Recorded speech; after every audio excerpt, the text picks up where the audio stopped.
Hello student. अब हम start करते हैं अपना पार्ट 2। हमने जाना यहाँ पर अमेरिका और सोवियत संघ दोनों अपने वर्चस्व को लेकर के पहले स्थान पर आने के लिए दोनों क्या कर रहे थे, लड़ाई कर रहे थे। लड़ाई जैसी परिस्थितियाँ बन रही थी जिसे कोल्ड वॉर यानी शीत युद्ध कहा गया था। इन परिस्थितियों को ये परिस्थितियाँ इतनी ज़्यादा बढ़ती जा रही थी। इसी बीच देखिए आगे क्या क्या परिस्थितियाँ और भी बन रही थी, साथ ही साथ में और को क्या क्या परिस्थितियाँ इसकी बन रही थी। समझिए, अमेरिका इस बात को अच्छे से जानता था। देखो यहाँ पर अमेरिका की आलोचना की बात चल रही है। अमेरिका इस बात को अच्छे से जानता था कि जो जापान है, यहाँ पर लड़ाई दो लोगों के, देखो दो लोग अलग से लड़ रहे हैं यहाँ पर। पहले मैं आपको पहले ही बता चुका हूँ, जो जापान की लड़ाई है वो तो बात की है। पहले दो देशों के बीच में यहाँ पर युद्ध चल रहा है। किस किस के बीच में? अमेरिका के बीच में और किस किस के बीच में? सोवियत संघ के बीच में। ओके, यहाँ पर जो युद्ध हो रहा है वो अमेरिका और सोवियत संघ के बीच में हो रहा है। लेकिन यहाँ पर जापान से भी अमेरिका का युद्ध चल रहा था। तो जापान से युद्ध चल रहा था, तो इसका यहाँ पर क्या फ़ायदा दिखाया, देखो समझना। यहाँ पर अमेरिका इस बात को अच्छे से जानता था कि जापान आत्मसमर्पण करने वाला है, ऐसे में बम गिराने की आवश्यकता नहीं है। लेकिन उसने फिर भी, अमेरिका ने फिर भी जापान के ऊपर क्या गिराया? बम गिराया। और बम गिराने की वजह से देखो उसके पक्षधरों ने उसके बारे में क्या कहा। अमेरिका ने अपने पक्ष में ये भी कहा कि अमेरिका के समर्थक तथा का तर्क था कि युद्ध को जल्दी से जल्दी समाप्त करने के लिए अमेरिका और साथी राष्ट्रों की आगे की जनहानि को रोकने के लिए परमाणु बम गिराना जरूरी था। उन्होंने क्या कहा कि अगर अमेरिका बम नहीं गिराएगा तो जनहानि होती रहेगी, इसलिए इस युद्ध को रोकने का केवल और केवल एक ही तरीका है, वो क्या है? परमाणु बम का गिराना। और जो कि जापान के ऊपर हिरोशिमा नामक स्थान पर गिराया था, जहाँ माना जाता है कि बच्चे विकलांग पैदा होते हैं, लंबे समय तक बच्चे विकलांग पैदा, उसका उस बम का जो असर था वो लंबे समय तक रहा था। ओके, चलिए आगे देखते हैं। आगे क्या दिया हुआ है, हमले के पीछे क्या उद्देश्य था। ठीक है, अमेरिका का क्या उद्देश्य था? देखो मैं पहले ही बता चुका हूँ, अमेरिका और सोवियत संघ जो है उनके लड़ने का सबसे मेन कारण है अपने वर्चस्व की स्थापना करना। मतलब दोनों ये दर्शाना चाहते थे कि मैं पहले स्थान पर हूँ। ये अमेरिका चाहता था कि ये मैं हमेशा ताकतवर रहूँ, और सोवियत संघ चाहता था कि मैं पहले स्थान पर, यानी मैं ताकतवर रहूँ। ठीक है, तो यहाँ पर देखो साफ साफ दिया हुआ है, वह सोवियत संघ के सामने यह भी जाहिर करना चाहता था कि अमेरिका ही सबसे बड़ी ताकत है। ओके, वो क्या जाहिर करना चाहता था? वो ये जाहिर करना चाहता था कि इस दुनिया में जो सबसे बड़ी ताकत है वो कौन है? अमेरिका है। इसीलिए जानबूझ करके अमेरिका ने जापान के ऊपर हिरोशिमा नामक स्थान पर क्या गिराया था? बम गिराया था। अब एक यहाँ पर एक नई चीज़ है, क्यूबा मिसाइल संकट। क्यूबा मिसाइल संकट को आप थोड़ा सा समझें, इसको आपको थोड़ा डिटेल से समझना पड़ेगा। देखिए क्यूबा जो है ना, क्यूबा एक, समझिए क्यूबा जो है एक छोटा सा देश है, द्वीपीय देश है। द्वीप मतलब समझते हो ना? हाँ, जो पानी से घिरा हुआ होता है। ओके, जो कि अमेरिका के तट से लगा हुआ। कहाँ पे लगा हुआ है? अमेरिका के तट से। समझिए एक बार, जो कि कहाँ लगा हुआ है? अमेरिका के तट से लगा हुआ है।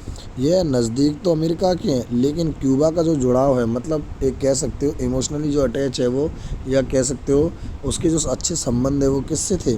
सोवियत संघ के साथ थे। किसके साथ थे? सोवियत संघ के साथ थे। सोवियत संघ उसे क्या करता था? वित्तीय सहायता यानी फाइनेंशियल हेल्प देता था। ओके, वित्तीय सहायता देने की वजह से जो क्यूबा था उसने क्या किया, अपनी कुछ जगहों को अमेरिका के सैनिक अड्डे सोवियत संघ के सैनिक अड्डे बना दिए। यानी सोवियत संघ को अपने देश में सैनिक अड्डे बनाने का एक मौका दिया। देखिए आगे दिया हुआ यहाँ पर, समझिए। देखो, लेकिन क्यूबा का जुड़ाव जो था किसके साथ था? सोवियत संघ के साथ था।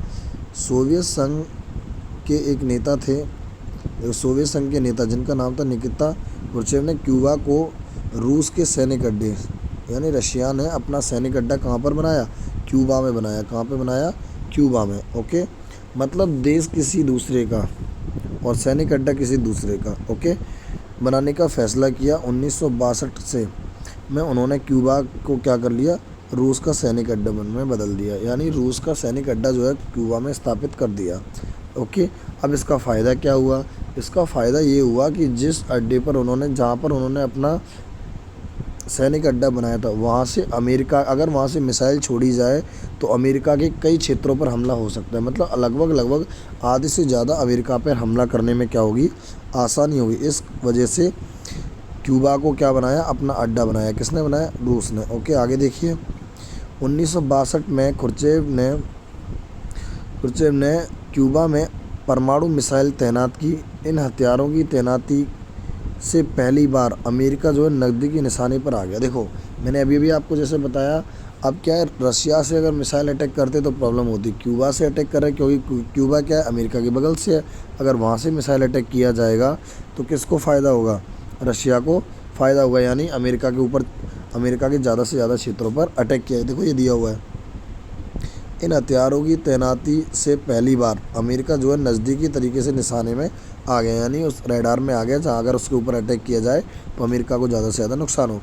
हथियारों की इस तैनाती के बाद सोवियत संघ पहले की तुलना में अब अमेरिका के मुख्य भूभाग के लगभग 2 गुने ठिकानों के शहर पर हमला कर सकता था। अगर मान लो युद्ध होता अमेरिका और किसका, सोवियत संघ यानी रशिया का अगर युद्ध होता तो उनको क्या फ़ायदा होता, उनको फ़ायदा ये होता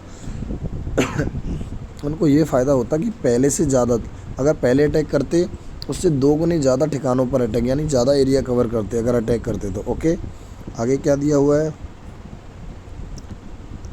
अमेरिका को इस बात की खबर 3 हफ्ते के बाद लगी। कितने हफ्ते के बाद, अमेरिका को 3 हफ्ते के बाद पता चला कि भाई जो सोवियत संघ है उसने हमारे लिए क्यूबा में क्या किया है, मिसाइल रेडी करके रखी हुई है। अमेरिकी राष्ट्रपति जॉन एच कैनेडी कुछ भी करने से हिचकिचा रहे थे। अब उनको डर लग रहा था कि कोई ऐसी गलती ना हो जाए जिससे कि ये क्या ना करें, कहीं क्यूबा से अटैक ना कर दें। ओके, लगा हुआ था कि कहीं देखो ये लिखा हुआ है साफ साफ, जिससे दोनों बीचों के युद्ध के बीचों क्या होना या हो जाए, युद्ध ना छिड़ जाए। पर क्या दिया हुआ है, युद्ध, देखो, ताकि अमेरिका को इस बात का डर था कहीं हमारे और रशिया यानी सोवियत संघ के बीच में क्या ना हो जाए, युद्ध ना छिड़ जाए। अमेरिका ने अपनी जंगी बेड़ों को आगे कर दिया। उन्होंने क्या करा, अपने जंगी बेड़ों का मतलब है जो उनके युद्ध के लिए जो कुछ भी उन्होंने तैयारियां की थी उसको क्या कर दिया, आगे कर दिया। जिससे क्या है, जिससे कि, और हाँ एक चीज़ और ध्यान रखें इसमें, जंगी बेड़ों के लिए एक आप ऐसे भी अर्थ समझ सकते हो इसका, जैसे कि जो हथियारों को रोकने के लिए, यानी दूसरा देश हम पर जो अटैक करता है उसको रोकने के लिए जिस तरीक़ों का इस्तेमाल करते हैं उसके बारे में दिया हुआ है। अपने जंगी बेड़ों को आगे कर दिया ताकि क्यूबा की तरफ से जाने वाली सोवियत जहाज़ों को रोका जा सके। जो क्यूबा से सोवियत संघ के लिए जहाज़ जा रहे हैं उनको रोका जा सके। इन दोनों महाशक्तियों के बीच ऐसी, मतलब महाशक्तियाँ बोला जा रहा है, क्यों, क्योंकि ये देश तब भी ताकतवर थे, आज भी ताकतवर हैं, और अमेरिका का वर्चस्व आज स्थापित हो चुका है। इन दोनों महाशक्तियों के बीच ऐसी स्थिति बन गई कि युद्ध होकर ही रहेगा। इतिहास की इस घटना को ही क्या कहा जाता है, इतिहास में जो ये घटना हुई, इंसिडेंट हुआ, इसी को क्या कहा जाता है, क्यूबा मिसाइल संकट के नाम से जाना जाता है। ओके, यहाँ पर देखो एक थोड़ा सा पॉइंट दिया, इसको समझें। क्यूबा मिसाइल संकट को शीत युद्ध का चरम बिंदु भी कहा जाता है। इस पॉइंट को ध्यान रखें। चरम बिंदु का मतलब क्या होता है, अंतिम बिंदु। ये मान के चलिए अगर यहाँ से अगर युद्ध की शुरुआत होती, यहाँ एक ऐसी स्थिति बन चुकी थी कि युद्ध हो ही जाता, बिल्कुल चरम पर आ चुका था, कोई भी कंडीशन ऐसी नहीं बची थी कि युद्ध ना हो। ओके, इसके बाद क्या दिया यहाँ पर देखना थोड़ा सा, क्योंकि पहली बार 2 बड़ी महाशक्तियाँ आमने सामने खड़ी हुई थी। ओके, अब इसमें एक प्रॉब्लम और थी, कोई भी देश ऐसा नहीं बिल्कुल चाहता था कि अमेरिका और सोवियत संघ के बीच में युद्ध हो। क्यों नहीं चाहता था, क्योंकि अमेरिका और सोवियत संघ के बीच में अगर युद्ध हुआ तो वो सब जानते थे इसका प्रभाव हमारे देशों के ऊपर भी पड़ सकता है। ओके, अगर मान लो ऑब्जेक्टिव में क्वेश्चन आते हैं क्यूबा मिसाइल संकट के नेता कौन कौन से, तो आप इनके नाम ये लिख देना। ओके, उस समय सोवियत संघ के दिया हुआ है आपको, सोवियत संघ में भी दिया हुआ है, क्यूबा के भी दिए, अमेरिका के भी दिए, तीनों का देशों के यहाँ पर नेताओं के मुख्य नेताओं के नाम दिए यहाँ पर। ठीक है, आगे देखिए। अब यहाँ पर क्या हुआ, 2 ध्रुवीय विश्व का आरंभ हो गया। अब एक ऐसा, मतलब कह सकते हो कि एक ऐसी कंडीशन सामने आ गई जहाँ पर 2 महाशक्तियाँ एक दूसरे के दुश्मन बन चुके थे। ओके,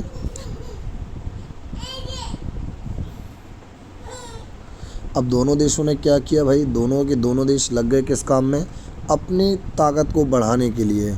ठीक है, अब दोनों, देखो यहाँ दिया हुआ, दो महाशक्तियाँ विश्व के विभिन्न हिस्सों पर अपना प्रभाव दायरा बढ़ाने में तुल गई। अब वो दोनों के दोनों इसी चीज़ में लगे हुए थे कि कैसे भी करके हम पहले स्थान पर आ जाएं। दूसरे विश्व युद्ध के समाप्त होने के बाद अमेरिका तथा सोवियत संघ दो गुटों में बंट गया। विश्व जो है दो गुटों में लगातार बढ़ता चला गया। ओके।